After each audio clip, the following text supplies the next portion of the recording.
Okay, welcome back. So, what we will talk about today is polynomials in several variables. So, all along we have only talked about polynomials with a single variable x, but of course that is you can generalize that. Let us do two variables.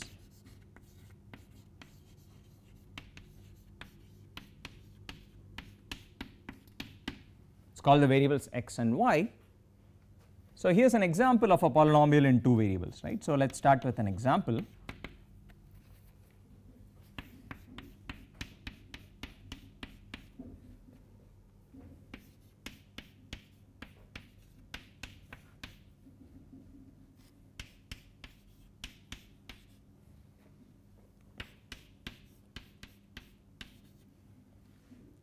Okay, so I wrote down a long example. So 1 plus x plus y plus 2x squared minus 3xy plus 3y squared plus 7y cubed. So, well, what is this? It's so how do you define a polynomial in two variables, for instance? Well, it's got terms of the form some power of x multiplied by some power of y. So those are terms which are referred to as monomials. So what's a monomial? A monomial is just a term of the form x power I, where I is some non-negative integer, times y power j, where j is again a non-negative integer. So I and j are 0, 1, 2, 3, 4 and so on. So that is of course what is called a monomial, and a polynomial of degree in two variables x and y is nothing but a linear combination of monomials, which means you take various monomials, you multiply them by some constants in front, you take finitely many monomials, multiply them by constants in front and add them up, right. That is what we have been calling linear combinations throughout. So an important notion here for a monomial is that of degree. So just like for polynomials in one variable, the power of x, the largest power of x which appears is called the degree of the full polynomial. If I take just a single monomial x squared, we say this monomial is of degree 2. Similarly, if you have two variables x and y, you say the degree is a sum of the two powers. So the degree of this monomial x power I, y power j is just I plus j, okay. So if you sort of look at these things here, the monomials which appear in this expression, I have 2 degree 1 monomials which appear, this is of degree 2, xy is of degree 2, y square is of degree 2, y cubed is of degree 3, okay. So you have monomials of varying degrees. Now here's an interesting counting problem. So I want to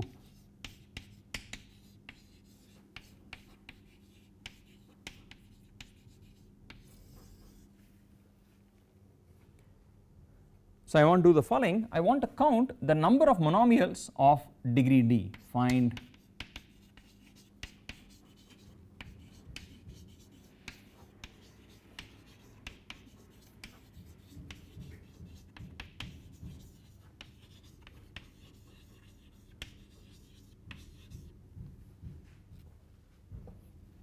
find the number of monomials of degree d.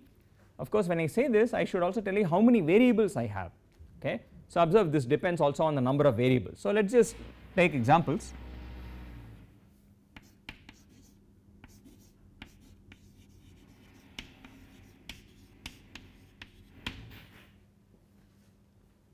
So here I only talked about polynomials of degree 2, but of course it is easy to see what you do in general. If you had x, y, z, you would just say a monomial is something of the form x power I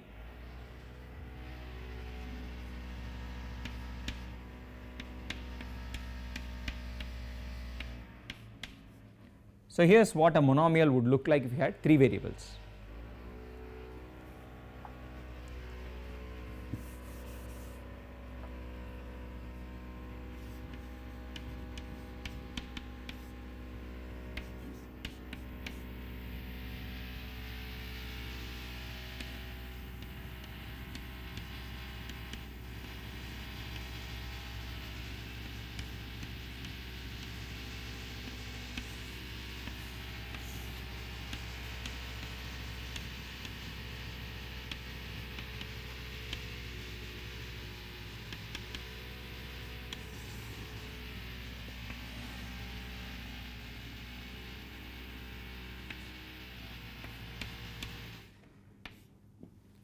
So let us do this for one variable. Suppose I only have, so when I say n variables, n is 1, so I only have a single variable x. I am going to do the following. I am going to write down the monomials of each degree. So if I have degree 1, there is only x power 1. If I have degree 2, I can only do x power 2. If I have degree 3, I can only do x power 3, and so on. Similarly, if I have degree 0, I can only do x power 0. So here it is very simple. There is only one monomial of each degree, okay, and so on. So for every degree, there is exactly one monomial. Now let us do the same thing if n equals 2. Okay, so I have two variables x and y. Suppose I have n equals 2. I have two variables x and y. Let us do the same thing. Let us write down for each degree. Let us write down all the monomials.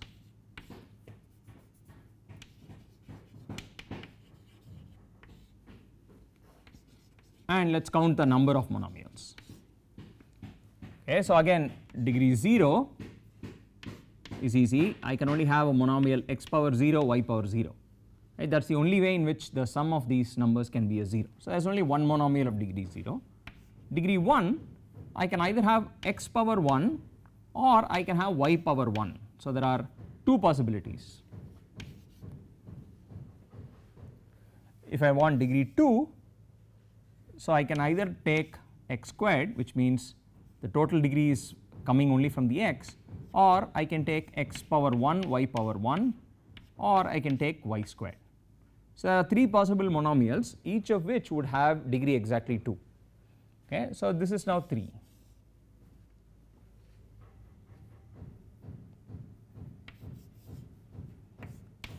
Let's do the same thing. Degree 3 is x cubed, x squared y, x y squared, y cubed. So there are four monomials of degree 4 and so on, of degree 3 and so on. So again here it is pretty clear how this is going to go. If I have degree d, then here are the monomials x power d. So I subtract 1 power of x, increase 1 power of y, so on, keep doing this till I finally land up with y power d, and there are exactly d plus 1 such monomials.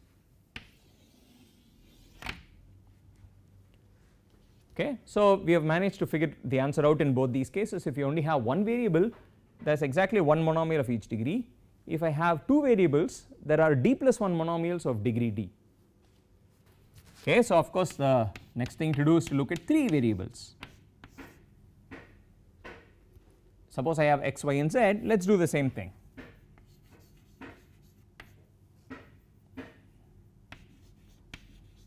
Let me write out the monomials and then we will count the number of monomials.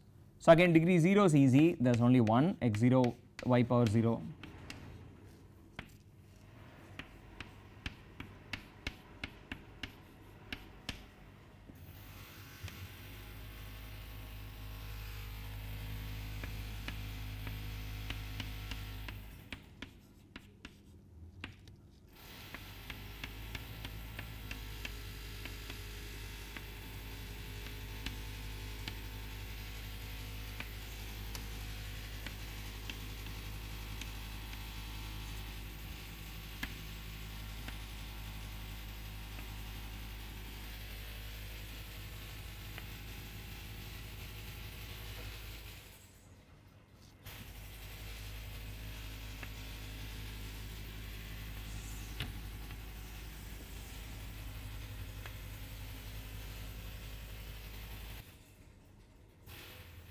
Okay, so here we have the following monomials. There is one of degree 0, there are 3 fellows of degree 1, there are 6 of them of degree 2.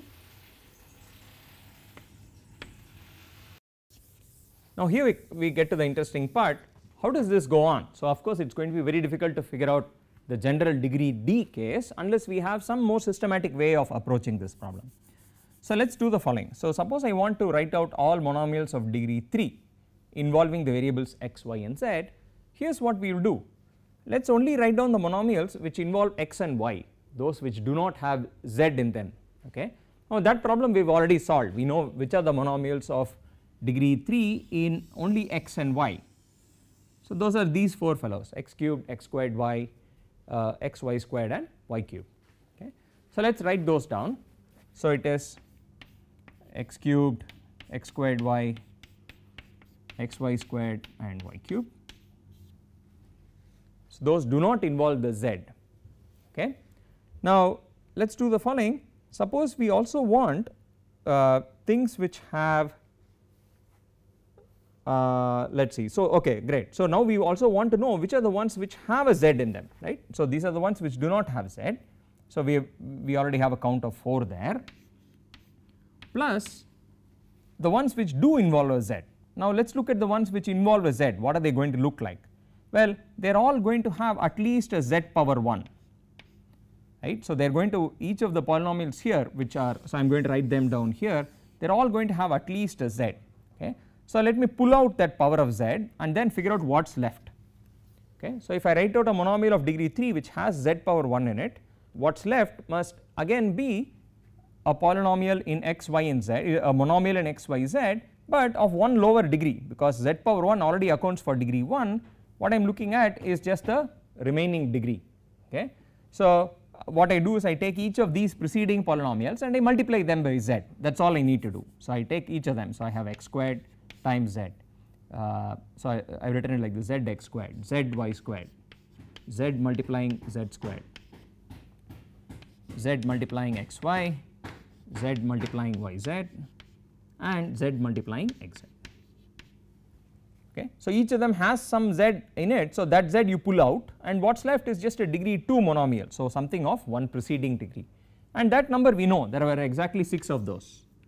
So, we know the answer now, it must be 4 plus 6. Okay. Now, this thing that we just did here, this basic idea, the procedure is very important. So,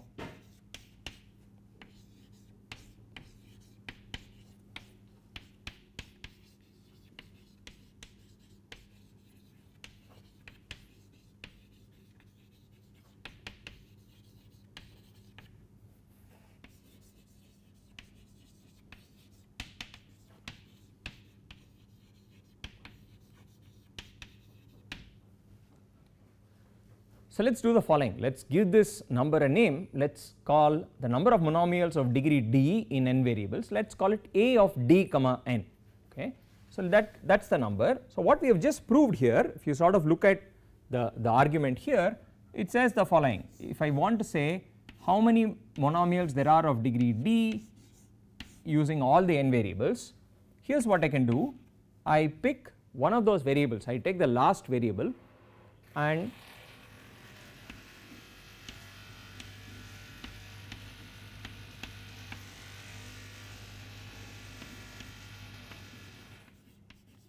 I look at the monomials which do not involve the last variable, not containing the last variable.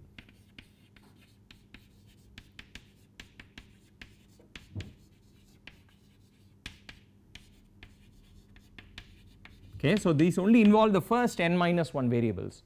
Now, the monomials of degree d which involve the first which only involve n minus 1 variables is of course the number is just whatever we are calling a of d comma n minus 1. Okay. So, that is those which do not contain the last variable plus the ones which do contain the last variable. Well, for that the idea was the following, you know that the last variable will surely appear to at least power 1, you pull out that last variable and you see what is left. So, just what we did here, you pull out the z and what is left is again something in n variables which has one smaller degree. Okay. So, plus number of monomials of degree in n variables, but of one smaller degree. Take every one of them and hit it by z, where z is the name of the last variable. So, this fellow here actually counts, this counts the number of monomials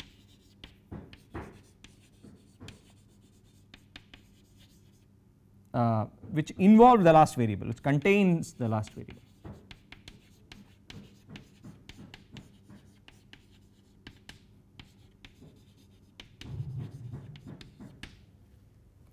Right. So, by taking care of these two disjoint cases, what you obtain is the total count. This is all possible monomials of degree d. These are ones which do not contain the last variable, and that counts the number which contains the last variable. So, this is now exactly what we kept calling it a recurrence relation when we talked about the Chebyshev and the Legendre polynomials. This is now a recurrence relation again, but it is a recurrence with 2 variables, so it is somewhat more complicated. So observe, so this is again a recurrence relation.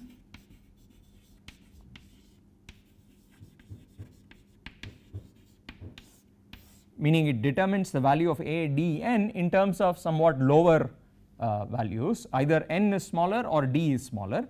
Now firstly we should say this recurrence is valid for what values of d and n? D should be at least 1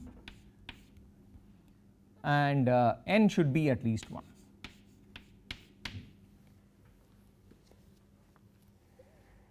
Right, the total degree is, so I am assuming that, so on the right hand side I have d minus 1, which means this is at least 0, and I also have n minus 1 occurring, so it is at least 0. So now we have a recurrence relation which is valid for both d and n at least 1, and whenever you have a recurrence relation you need some initial conditions as well, meaning you need to know what happens when d is 0, or you need to know what happens when n is 0. Further we know the following things. The number of, so let me look at what is a0 of n, and let me also ask what is a d of 0. These would be our initial conditions. So a0n would be, let us read this, it is the number of monomials of degree 0 in n variables, right. So we have already done this, there is only one monomial of degree 0, which is x power 0, y power 0, z power 0, blah blah blah, every variable power 0. So there is only one fellow for all n d 0. So that is easy. Now what about the next thing, a of d comma 0, okay. So d comma 0 is okay, so that is probably not something that we would want to do, because I mean we would have to define this. So let me just modify this. So let me say I want at least one variable, I do not quite know what it means to have 0 variables. So then this equation is only true if n is at least 2, right, because on the right hand side I have a n minus 1 occurring, so which means this should be at least a 1. So let me do this. What is a d1? This would be the number of monomials of degree d in a single variable, right, and that again we have done. There is, if we only have one variable x, then for each degree d there is exactly one monomial which is x power d. So this is also a 1 for all, so I should have said for all n at least 1 here, and this is for all, okay. So these are the initial conditions. Now this combinatorial problem here is best expressed in terms of a table. So what we should really do is write a table with various values of d and n. So let me just do this. D is on top, n is on the bottom. The degree can go from 0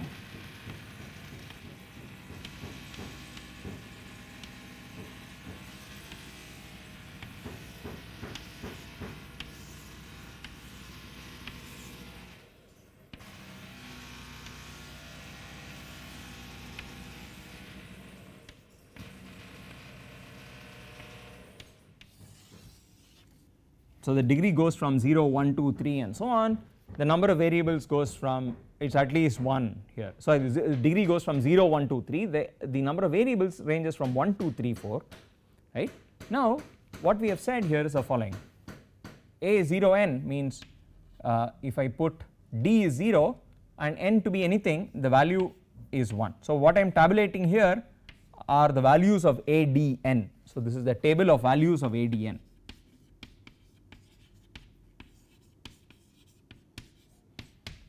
So I am tabulating them. What it says, the first column contains all 1s.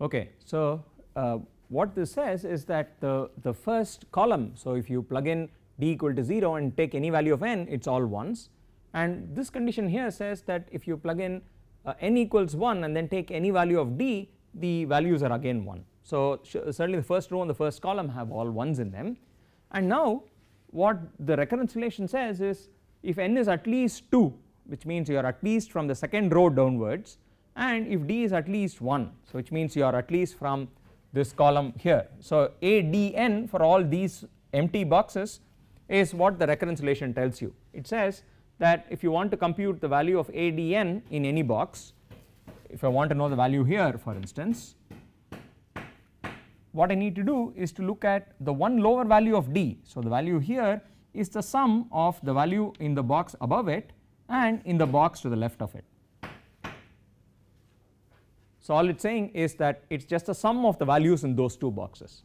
Okay, so by sort of doing this iteratively you can find the values in all the boxes. For instance, now I know if I want to find this box here, it's the sum of 1 and 1, so that's a 2. This box here would be the sum of 1 and 2.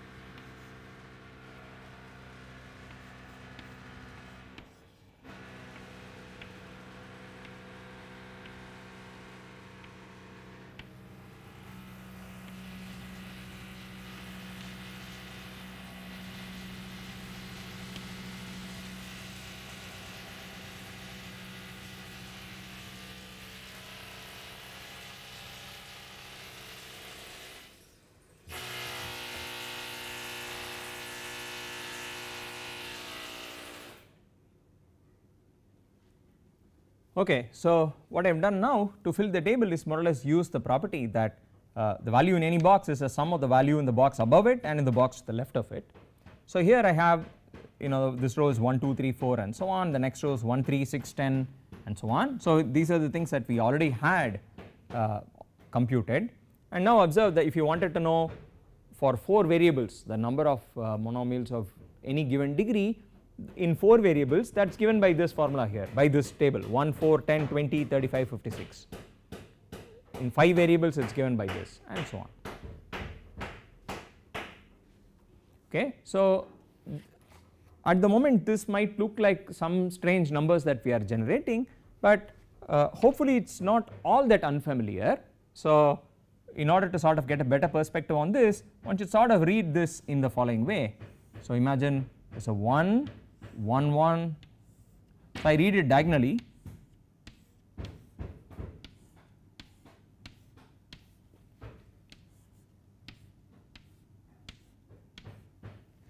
and so on.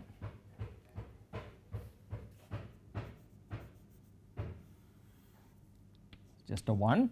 So if you sort of read this table in this diagonal fashion, then I hope these numbers are somewhat more familiar from other contexts.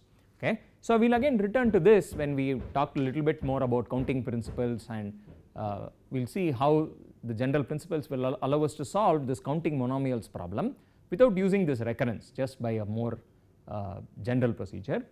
But in the meantime you can sort of try and think about what these coefficients really are.